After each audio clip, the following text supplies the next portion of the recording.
Hello student, आज हम बात करेंगे law of exponent. Class 8th का इम्पोर्टेंट टॉपिक है, इसके बारे में बात करेंगे। कुछ लॉ ऑफ एक्सपोनेंट अपन को दिए गए हैं, जिनमें से पहला लॉ ऑफ एक्सपोनेंट है e⁻�0। इसकी वैल्यू होगी अपनी 1। ए की जगह अपन कोई भी वैल्यू रख सकते हैं, मीन्स 3⁻0 भी बोलेंगे तो क्या आएगा 1।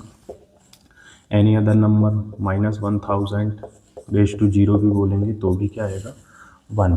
मतलब किसी भी नंबर की वैल्यू, किसी भी नंबर की पावर यदि 0 होगी तो उसकी वैल्यू हमेशा 1 ही आएगी। ठीक है, ये पहला लॉ ऑफ एक्सपोनेंट है। सेकंड लॉ ऑफ एक्सपोनेंट अपन क्या है? सेकंड लॉ ऑफ एक्सपोनेंट है A inverse. A inverse means 1/a। ए की वैल्यू अपन रख के देख लेते हैं कोई भी। 3 इनवर्स 1/3 आएगी इसकी वैल्यू।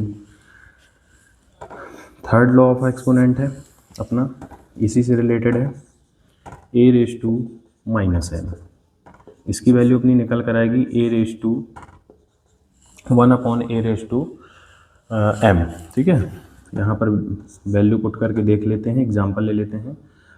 7⁻2 लेंगे तो यहाँ आ जाएगा 1/7⁻2। ठीक है, ये अपने 3 लॉ ऑफ एक्सपोनेंट हो गए। इसके बाद आता है अपना 4 law of exponent. 4 law of exponent क्या है?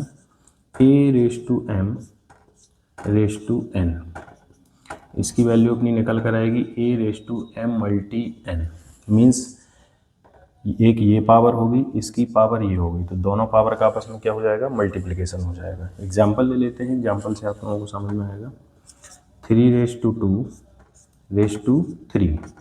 इसकी वैल्यू क्या निकल कर आएगी? 3⁻2 मीन्स 3⁻6। क्या देखा अपन ने कि यदि पावर की पावर लगी हुई है तो दोनों पावर का आपस में क्या हो जाता है? मल्टीप्लिकेशन हो जाता है। ये अपने फोर लॉ ऑफ एक्सपोनेंट हो गया। इसके बाद आता है फिफ्थ लॉ ऑफ एक्सपोनेंट,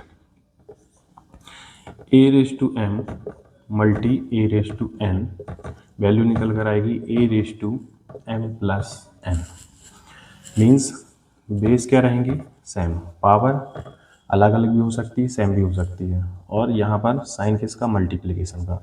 तो बेस वही आएगा और पावर आपस में क्या हो जाएंगी? ऐड हो जाएंगी। एग्जांपल से समझेंगे। 7⁻2 × 7⁻3 वैल्यू निकल कर आएगी अपनी 7⁻2 + 3 मीन्स 7⁻5। ठीक है, इसके बाद आता है लॉ ऑफ एक्सपोनेंट नंबर 6 अपना। ये अपना मल्टीप्लिकेशन का था। इसी तरह डिवाइड वाला आएगा, a⁻m डिवाइडेड बाई a⁻n। इसको इस तरीके से भी लिख सकते हैं, a⁻m/a⁻n। तो इसकी वैल्यू भी निकल कर आएगी a⁻m-n। मतलब क्या देखा? यदि बेस अपना सेम है, डिवाइड का साइन है, और पावर अलग अलग भी हो सकती है, सेम भी हो सकती हैं, तो यहाँ पर बेस सेम रहेगा, यहाँ पावर क्या हो जाएंगी? आपस में माइनस हो जाएंगी। यहाँ प्लस हुई थी क्योंकि मल्टीप्लिकेशन का साइन था, यहाँ माइनस हुई है क्योंकि डिवीजन का साइन है। ठीक है, इसके बाद लॉ ऑफ एक्सपोनेंट नंबर 7। इसका एग्जाम्पल ले लेते हैं। 7⁻3 डिवाइडेड बाई 7⁻2। तो ये वैल्यू निकल कर आएगी 7⁻3 - 2 मीन्स 7⁻1। इसकी वैल्यू 7। ठीक है, इसके बाद लास्ट लॉ ऑफ एक्सपोनेंट है अपना a⁻m×b⁻m। वैल्यू निकल कर आएगी a⁻b⁻m। क्या देखा? बेस अलग अलग है, पावर सेम है, मल्टीप्लिकेशन का साइन है, तो दोनों बेस का आपस में मल्टीप्लिकेशन हो जाएगा और पावर सेम रहेगी। एग्जाम्पल ले लेते हैं। मान लीजिए 4⁻3 है मल्टी 7⁻3 है, तो यहाँ पर लॉ ऑफ एक्सपोनेंट क्या लगेगा? 4 × 7⁻3। बेस का मल्टीप्लिकेशन हो जाएगा, वैल्यू निकल कर आएगी 28⁻3।